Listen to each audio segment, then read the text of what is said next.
Hello नमस्कार मैत्रिणींनो, मी पूनम. माझ्या व्हिडिओमध्ये तुम्हा सर्वांचं खूप सारं स्वागत. तर आजचा दिवस तुम्हा सर्वांना खूप छान आनंदाचा जावो ही स्वामींचरणी प्रार्थना. तर आजचा व्हिडिओ यासाठी मी बनवला आहे की काल आषाढी वारी आता चालू झालेली आहे.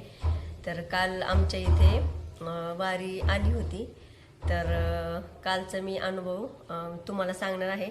तर काल खूप सुंदर अनुभव माझ्याबरोबर झालेला आहे. तर हे म्हटलं मला वाटलं तुम्हाला सांगावा, तर म्हणून मी ते तुम्हाला सांगणार आहे. तर काल सकाळी लवकर उठले सकाळी आणि छान आंघोळ वगैरे केली, देवपूजा केली, घरातील सर्व कामंसुद्धा आवरली आणि काम आवरताना यांना एक कॉल आला. तर हे होते घरी आणि यांना एक कॉल आला की आमचे नात्यातील म्हणजे आमची भाऊकी त्यामधील एक आजोबा आहेत तर ते वारले.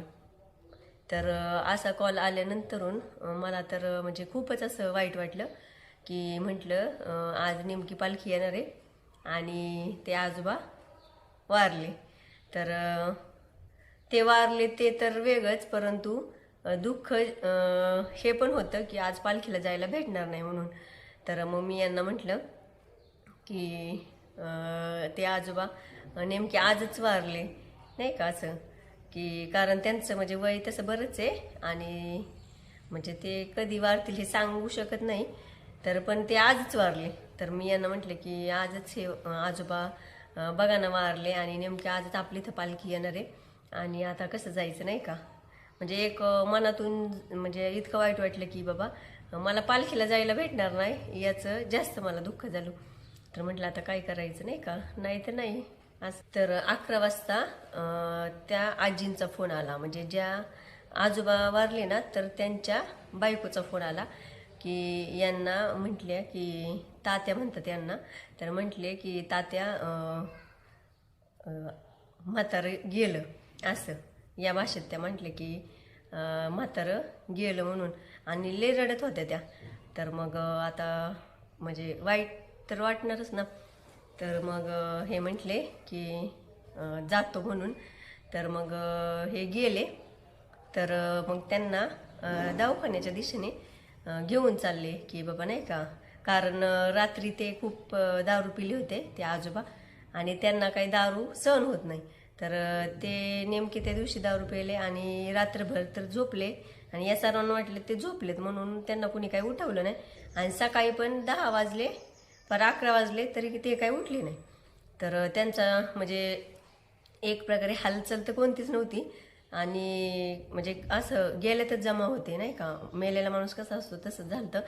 तर त्या आजी खूप रडायला लागल्या आणि त्यांनी यांना कॉल केला की म्हातारं गेलं म्हणून.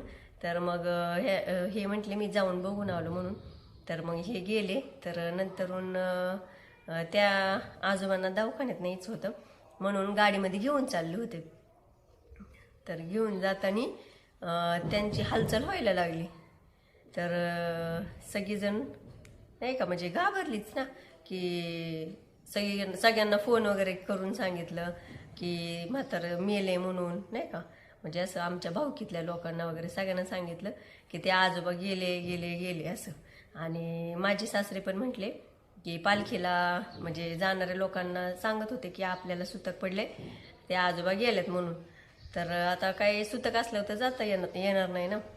आणि मग नंतर मग दवाखान्यात जाताना त्यांचा श्वास अचानक चालू झाला आणि मग नाही का त्यांची हालचाल जाणवायला लागली आणि मग ते म्हणजे सगळ्यांना कळलं की ते जिवंत आहेत म्हणून. तर मनात इकडं माझ्या तर चाललं होतं की देवा पांडुरंगा म्हटलं पालखी तर आज आली, वर्षातनं एकदा येते एकतर, आणि त्याला पण आता जायला नाही भेटणार हे दुःख मनात कुठंतरी होतं. म्हणून मग म्हणजे मी देवाला म्हटलं की देवा नाही का आजचं म्हणजे नाही का काही कर आणि पालखीला आम्हाला जायला भेटू दे म्हणून. आणि देवाने माझी ती प्रार्थना आहे ना खरंच ऐकली आणि ते अचानक आजोबा कसं काय उठले हे म्हणजे मला पण नाही सांगता येणार. पण एक देवाचीच कृपा की देवाची पण पूर्ण इच्छा होती की आम्ही पालखीत यावं आणि माझं दर्शन घ्यावं. तर असा हा पहिला अनुभव माझ्या सोबत झाला. आणि दुसरा अनुभव असा की मग आम्ही मग छानपैकी तयार वगैरे झालो. म्हटलं जाऊ दे नाही का, बरं झालं सुतक वगैरे नाही म्हटलं. म्हणून मग तयार झालो आणि आम्ही जायला निघालो आणि छान आवरलं वगैरे, छान साडी वगैरे घातली माझ्या मुलीनी, मी, आम्ही सर्वजण आणि पालखीमध्ये गेलो. तर आम्ही गेलो आणि गाडीवरून खाली उतरलो आणि खाली उतरताच आम्ही आतमध्ये पालखीत जायला निघालो. तर तिथे एक आजोबा होते. तर म्हणजे जास्त वय नव्हतं त्यांचं, तरी पण ते माझ्या वडिलांच्या वयाचे होते आणि त्यांनी आम्हाला हाक मारली. तर त्यांनी हाक मारली तर मला वाटलं काहीतरी काम असेल म्हणून मी आणि माझी मुलगी त्यांच्याकडे गेलो. तर तिथे गेलो तर त्यांनी त्यांच्या डोक्यातली टोपी माझ्या मुलीच्या डोक्यात घातली आणि त्यांच्या गळ्यामध्ये जो दुपट्टा होता ना, तर तो सुद्धा तिच्या गळ्यामध्ये घातला आणि म्हटले की खूप छान दिसते दीदी तू, तुझा आहे ना एक छान असा फोटो काढ.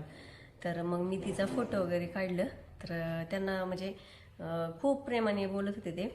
तर खूप छान म्हणजे असा अनुभव होता की गेल्या गेल्या जणू काय आपलं स्वागतच केलं विठुरायाने, असा सुंदर अनुभव मला मिळाला.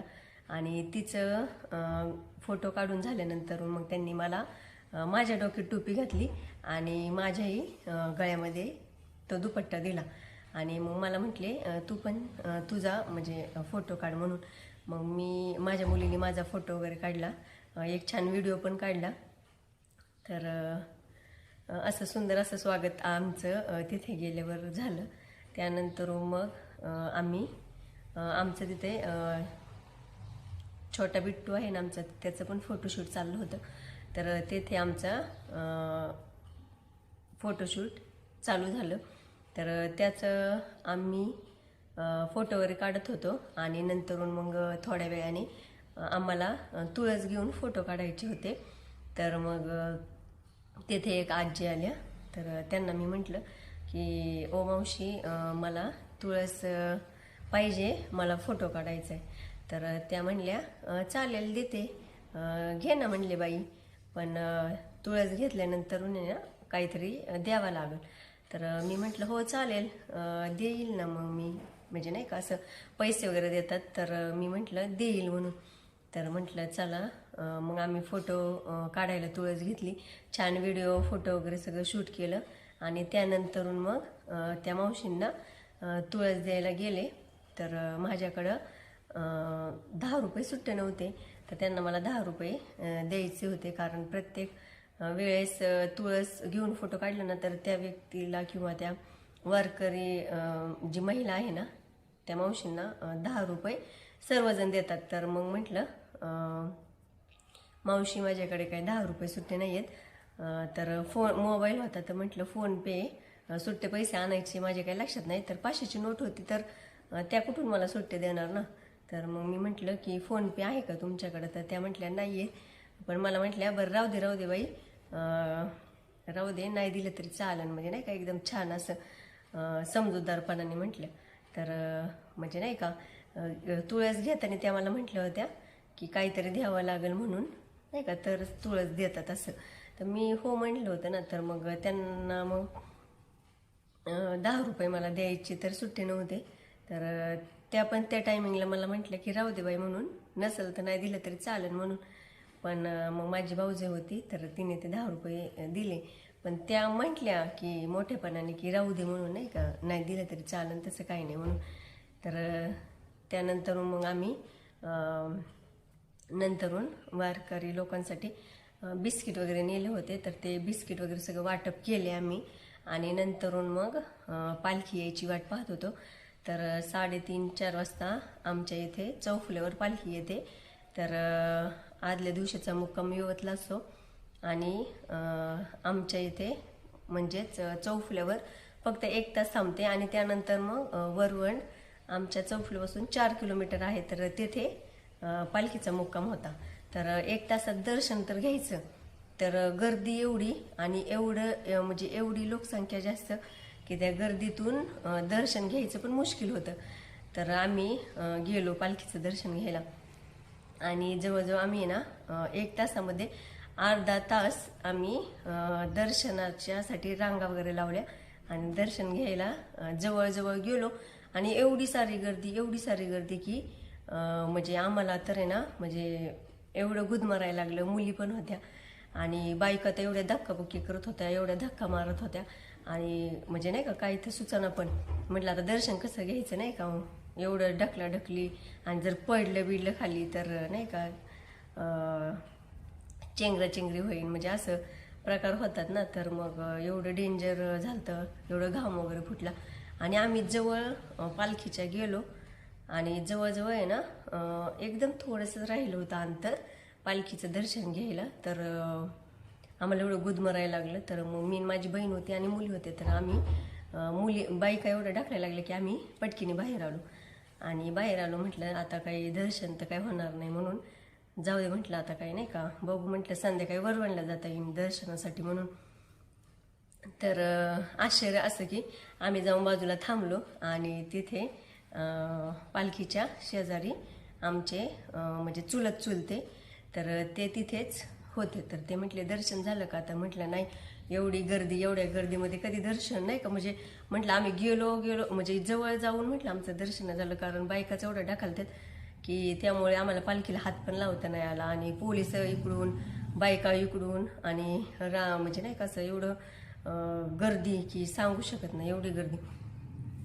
तर ते चुलते आले आमच्याजवळ आणि म्हटले थांबा इथं 2 मिनटं, मी त्यांना विचारून आलो म्हणून. तर ते चुलते ना ते आमच्या गावचे सरपंच आहेत.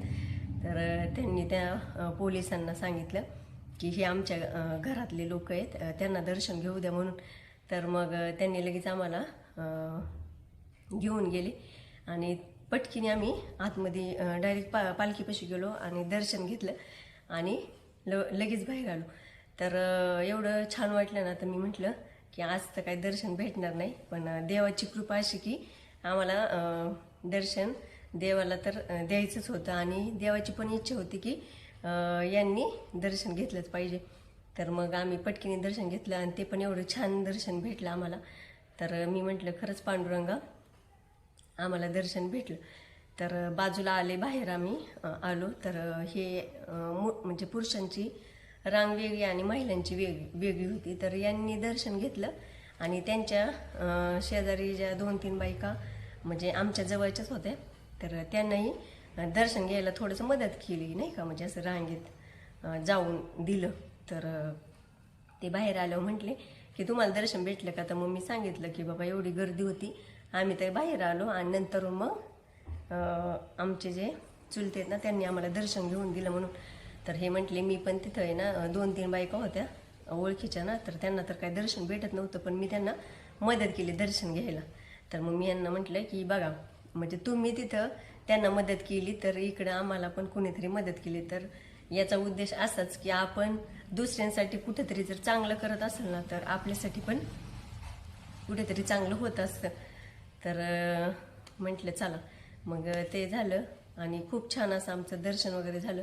आणि त्यानंतर मग एवढ्या गर्दीतनं सुद्धा आम्हाला पांडुरंगाचं मस्त एकदम असं दर्शन झालं. तर माझा सांगायचा उद्देश असाच होता की देवालाच आपली काळजी असते आणि आपण कितीही नाही म्हटलं की बाबा आता खूप गर्दी आणि आता दर्शन काय होणार नाही, परंतु आम्ही त्यासाठी गर्दीतून बाहेर आलो. परंतु देवाची एवढी म्हणजे इच्छा होती की आम्ही बाहेर जाऊन सुद्धा डायरेक्ट देवापाशी गेलो. तर अशा प्रकारे एकदम छान असा कालच्या दिवसाचा माझा अनुभव होता. आणि तो पण मला सकाळपासून तर संध्याकाळपर्यंत जेवढा अनुभव आला ना, तर ते मी पालखीच्या दिवसाचे अनुभव तुम्हाला सांगितले आहे. तर देवाची जर इच्छा असेल ना, आपण खरंच देवाच्या जवळ गेलं पाहिजे किंवा देवाच्या दर्शनासाठी गेलं पाहिजे, तर देव आपल्याला कोणत्याही परिस्थितीमध्ये घेऊनच जातो. तर चला मैत्रिणींनो, कसा वाटला माझा अनुभव नक्की कमेंट करून सांगा.